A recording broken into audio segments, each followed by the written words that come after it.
Thank you for connecting with us again today. I wonder, has this year started off with an absolute bang for you? If I'm honest, this year actually started off quite easy, quite slow. At least the first week was. And I got excited. I got happy. I thought, man, maybe this year is just going to give us the opportunity to kind of ease into it and slide into it, and we'll build with momentum as it goes on. And then the second week happened. And it was like in that moment, everything was demanding my attention. And maybe you can relate. Now, I heard a story of President Theodore Roosevelt, a former American president, where he just got tired of going to presidential receptions and banquets and all of these different things where he had to put on this really good fake smile and shake hands and be nice. Because he was convinced that absolutely no one was paying attention to anything that he was saying in the moment. So he decided at one of these banquets that he'd had enough and that he wasn't going to do it anymore. That night, he'd put on his fake smile, put out his hand, and then he would say to the person right there, "I murdered my grandmother this morning." And so that's what he did. He went to this banquet, put on his fake smile, put out his hand, shook people's hands, and as they engaged with him, he would say to them, "I murdered my grandmother this morning."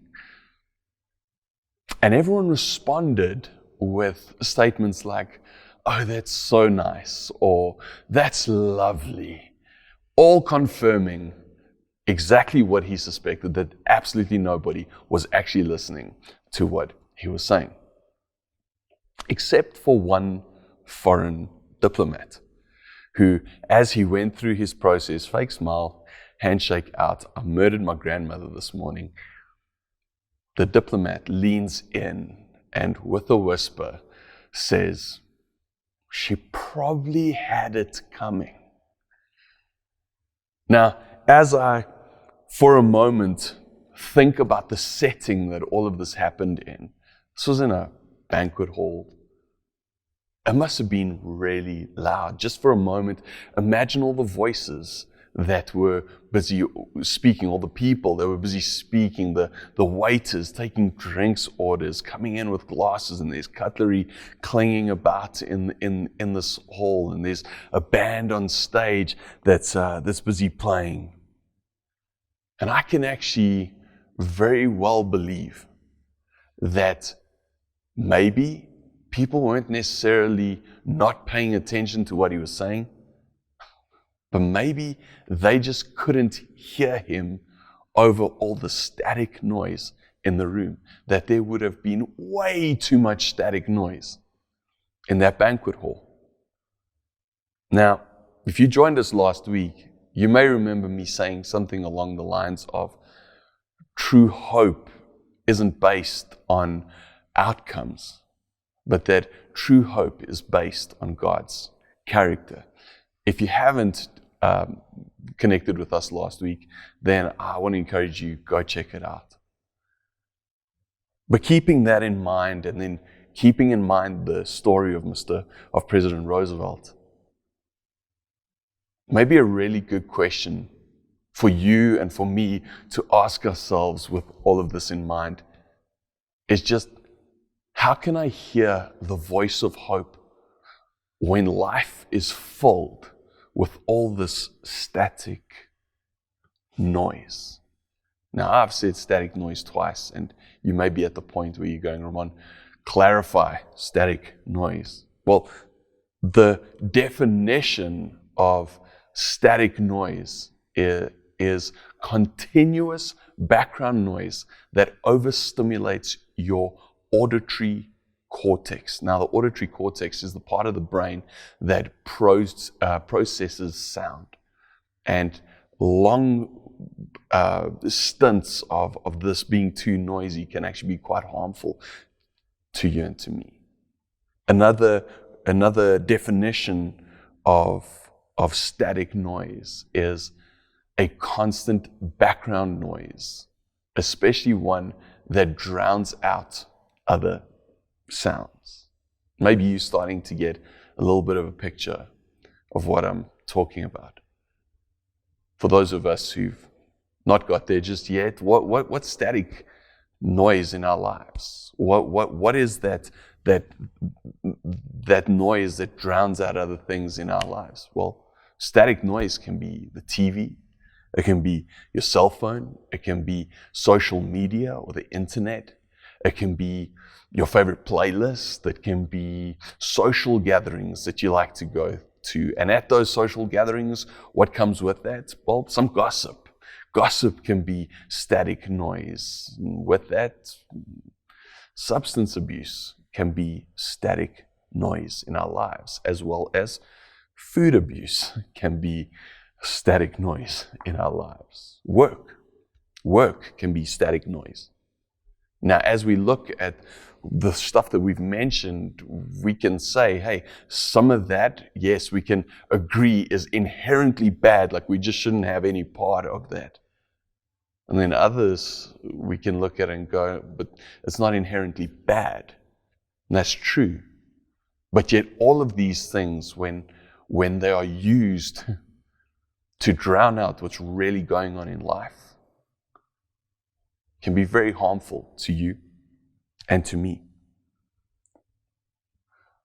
Because all of these things create a static noise that keeps us occupied, that keeps us busy. Whether you're pursuing survival, you're just trying to make it from day to day at the moment, or maybe you're pursuing happiness. You'd love to just see certain things change that'll just improve life a little bit better. Or you're pursuing success, like you want to hit the pinnacle of your industry or whatever that looks like to you. These very things can end up being deafening and ultimately destructive in our lives.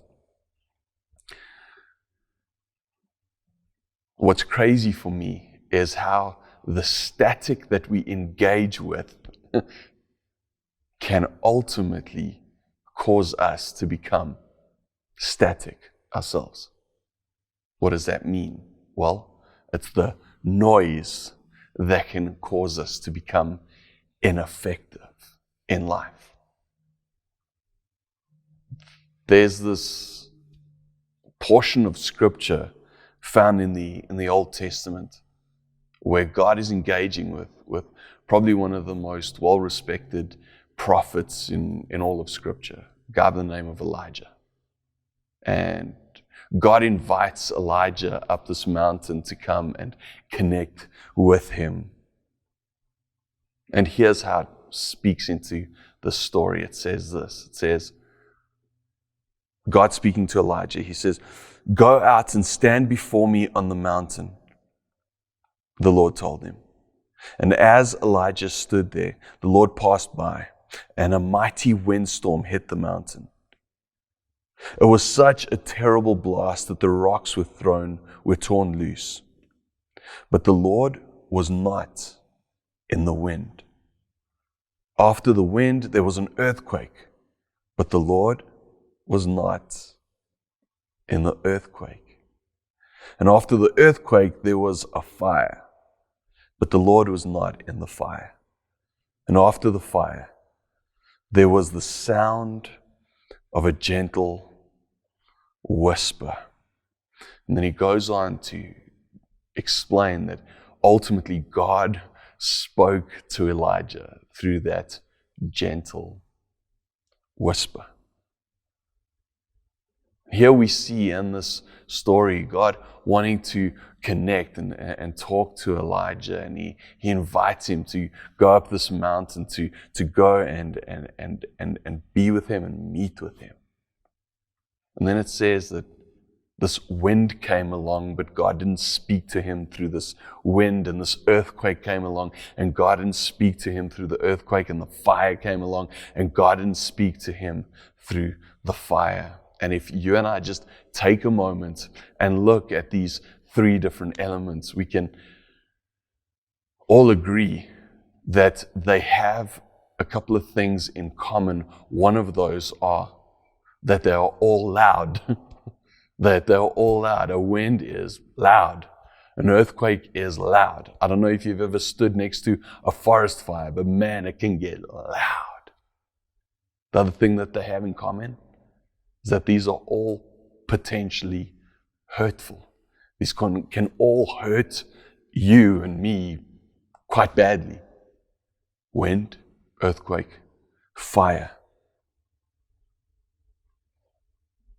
Now let's be honest. What do we naturally do when faced with things that can hurt us? We turn up the static to drown out our hurt. That's what we do. We pump up that TV. We get more active on that cell phone. We immerse ourselves in social media or into the internet or into that favorite playlist or into the social gatherings or the gossip or the substance abuse or the food or the work. All along, not realizing that yes, we are drowning out the pain. We are drowning out the hurt, but at the same time, with that same static, we are drowning out the voice of hope in our lives. We're drowning out the very place where we can find rescue. And just as in the story with Franklin Roosevelt, the problem today, guys and ladies, is not that God is not speaking to you or to me, but rather that we are not listening for Him in all truth. That we have created environments so loud with all the static of our lives that we just can't hear Him. See, in this moment with God and Elijah, God doesn't come in the big and the loud and the flash and the fancy. God comes and speaks to him through a whisper, through a silent moment. And if you go and look at the original language that this text uses there, the word that it uses that is translated into whisper can also be translated as silence. That God spoke to Elijah through silence. And if there's one thing I know about the world that we live in today, we are all scared to death of silence. Because you see, there's something very significant and special that happens in silence. I'm confronted with my own thoughts. I'm confronted with my own heart condition. I'm kind of forced to look inward and deal with some stuff. And you see, in order for you and for me to deal with that, and in order for you and for me to hear the voice of hope, in order to effectively deal with the stuff that's going on in our lives, man, we need to stop and we need to deal with the static. We need to kill off the static. How do we do this? Well, one way of doing this is a little word that's found throughout Scripture, in fact, throughout the Psalms. A little word, Selah. Selah. And what Selah means is, Selah means to hang. Now, I love that definition because my son will often say to me, when he just wants to spend time with me, he'll often say to me, "Hey, Dad, can we just hang? Can we just hang?" What's he saying? Can we just be together? Nothing else gets in the way here. No one else gets to come into this space. There's no other priority here except for you and me. We just get to hang. Selah. Another part of the meaning of the word Selah is to measure or to weigh in the balance. And it's kind of like you're hanging, you're taking the time to measure or to weigh in the balance. Like, what is the value of this? What is this worth?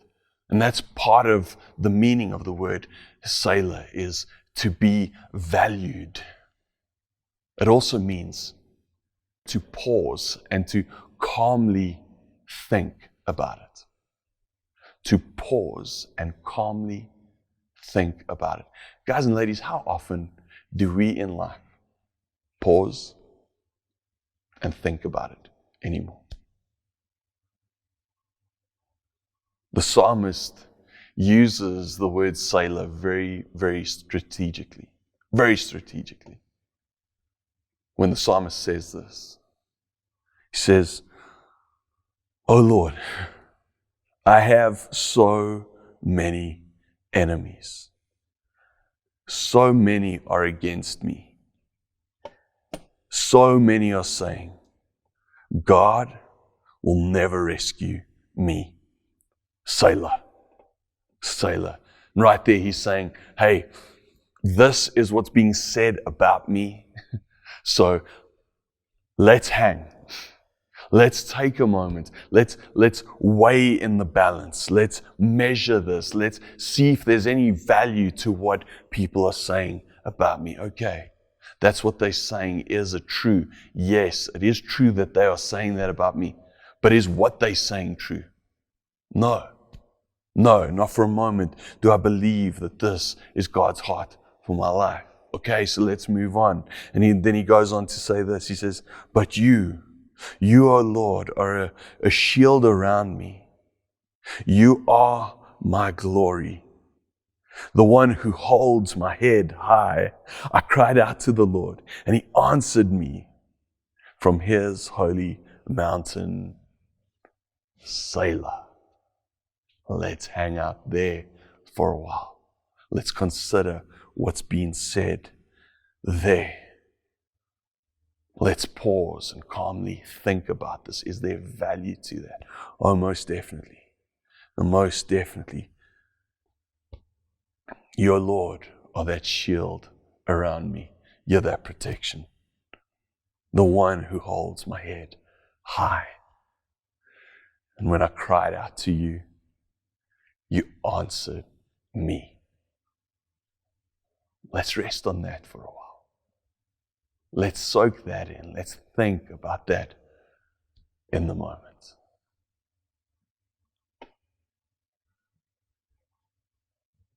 And maybe today you're in a place where your natural instinct, instead of Selah, you would turn to static. In those hard moments, in those tough moments when people have said stuff about you or stuff has happened in life that's been hurtful, painful, what have you done? Man, you just cranked up the static. Drown it out. And maybe today you've been in a place where instead of surrendering your pain, you'd rather just smother it as you crank the static. Maybe today is a day of change. Maybe today is a day where you go, I'm not smothering nothing with static anymore. No, today instead of gravitating towards static, I'm going to choose to gravitate towards Selah. Instead of trying to smother the pain, I'm going to surrender the pain as I Selah. You see, guys and ladies, there is power in silence. There is power in waiting. There is power in Selah. I wonder today, what's your next step? What's your next step?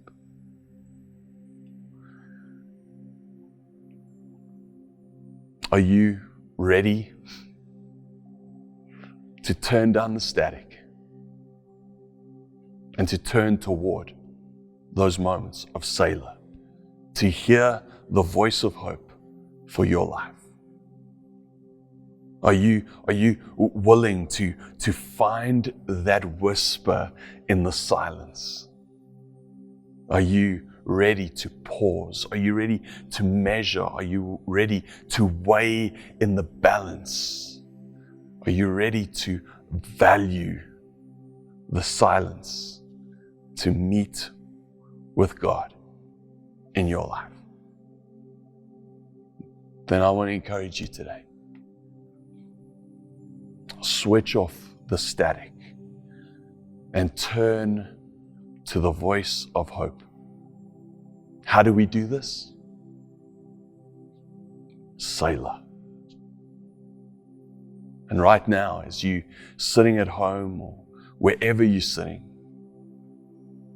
I'm going to ask you to keep your eyes on the screen as we just lead you in an opportunity to do exactly this. Selah.